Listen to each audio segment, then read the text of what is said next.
کیا آپ جانتے ہیں ایک خاموش قاتل آپ کی زندگی میں داخل ہو چکا ہے؟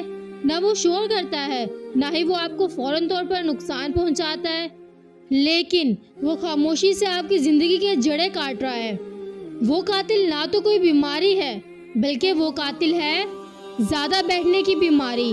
جی بالکل، بظاہر تو ہمیں یہ بیماری بہت ہی عام اور معصوم سی لگتی ہے، لیکن یہ بہت ہی خطرناک بیماری ہے۔ حقیقت میں یہ ہمارے جسم، دماغ اور زندگی کو تباہ کر رہی ہے۔ چلے آج ہم بات کرتے ہیں کہ بیٹھنا اتنا خطرناک کیوں ہے۔ ہم دن کا کتنا وقت بیٹھ کر گزارتے ہیں، چاہے وہ آفس ہو، گھر، کالج، اسکول، یا چاہے بیٹھ کر موبائل پر اسکرولنگ کر لینا۔ اور کچھ لوگ تو 8 سے 12 گھنٹے تک صرف بیٹھے ہی رہتے ہیں۔ اور یہ صرف آرام نہیں ہے، بلکہ یہ ہے سلو پوائزن۔ جو لوگ روزانہ 6 گھنٹے سے زیادہ بیٹھتے ہیں، ان کے اندر دل کے امراض کا مسئلہ کئی گنا بڑھ جاتا ہے۔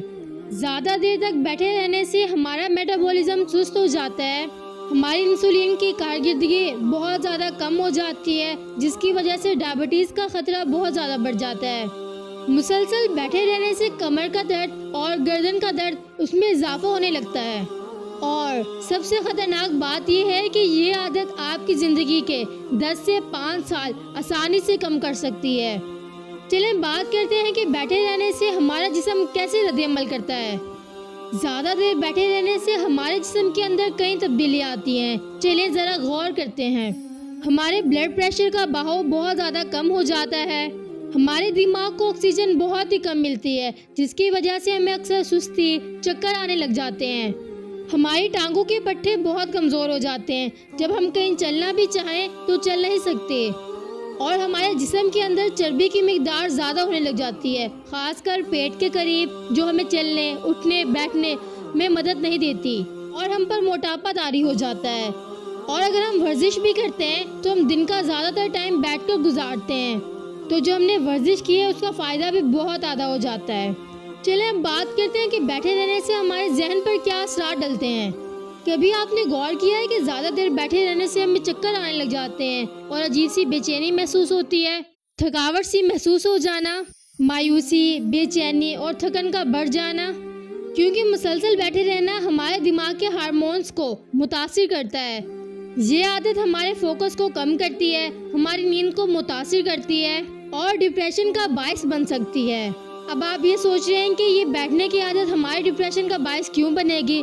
آپ خود سوچیں کہ اگر آپ زیادہ دیر بیٹھے رہیں گے، آپ پر موٹاپا طاری ہو جائے گا، آپ کوئی کام نہیں کر سکیں گے، اٹھ پھر نہیں سکیں گے، دنیا نہیں گھوم سکیں گے، اور اگر آپ اٹھ کر واک بھی کرنا چاہیں تو بھی نہیں ہوگی، کیونکہ آپ کے پٹھے اتنے کمزور ہو چکے ہوں گے۔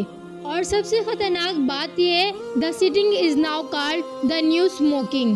جیسے تمباکو کا اثر بہت آہستہ ہوتا ہے مگر بہت ہی زہریلا ہوتا ہے، ویسے ہی بیٹھے رہنے کا اثر بہت ہی کم ہوتا ہے مگر اس کا اثر بہت ہی برا ہوتا ہے۔ اور اس کا سب سے بڑا نقصان یہ ہے کہ یہ آہستہ آہستہ مارتی ہے، ایک دم سے نہیں مار دیتی۔ چلے اب ہم حل جانتے ہیں کہ زیادہ دیر بیٹھنے کا حل کیا ہو سکتا ہے۔ کیا بیٹھنا مکمل طور پر چھوڑا جا سکتا ہے یا کوئی حل موجود ہے؟ ظاہر سی بات ہے کہ ہم بیٹھنے کو مکمل طور پر ختم نہیں کر سکتے، لیکن اس کو توڑنا، اپنے آپ کو حرکت میں لانا، یہ تو ممکن ہے۔ چلیں آسان اور مؤثر طریقے کے بارے میں جانتے ہیں۔ ہر 30 منٹ کے بعد جس جگہ پر آپ بیٹھیں وہاں سے اٹھیں، تھوڑے سے 10-15 قدم چلیں اور بے شک پھر بیٹھ جائیں۔ اگر آپ فون پر بات کر رہے ہیں، تھوڑے سے قدم چل کر فون پر بات کر لیں۔ آفس میں زیادہ دیر بیٹھنے کے بجائے اسٹینڈنگ ڈیسک استعمال کریں جس پہ آپ کھڑے ہو کر کام کر سکیں۔ دن میں سیڑھیاں چڑھنے کو استعمال کریں بنسبت اس کے کہ آپ لفٹ سے جائیں۔ دن میں کم از کم 10 سے 30 منٹ واک لازم کریں۔ اپنی ٹانگوں اور کمر کی اسٹریچنگ کیا کریں، ورزش کے ذریعے ان کو کھینچنے کی کوشش کریں۔ یہ چھوٹے چھوٹے قدم اٹھا کر ہم اپنی زندگی کو بچا سکتے ہیں۔ ایک بات ہمیشہ یاد رکھیں، زندگی حرکت کا نام ہے۔ جہاں ہمارا جسم رکتا ہے، کوئی کام نہیں کرتا، وہیں نئی بیماری جنم لے لیتی ہے۔ بیٹھنا بالکل ضروری ہے مگر حرکت کرنا اس سے بھی زیادہ ضروری ہے۔ لہٰذا اب آپ فیصلہ کریں، اپنی زندگی کو حرکت میں لائیں اور خود کو بیماری سے بچائیں۔ خود کو بھی بدلیں اور دوسروں کو بھی اس بات سے بچائیں۔ اور کمنٹ سیکشن میں لازمی بتائیں کہ آج آپ کتنے گھنٹے دن میں بیٹھے۔ کیا آپ نے اس عادت کو توڑنے کی کوشش کی ہے؟ اگر ہاں تو کتنی بار اور کیسے؟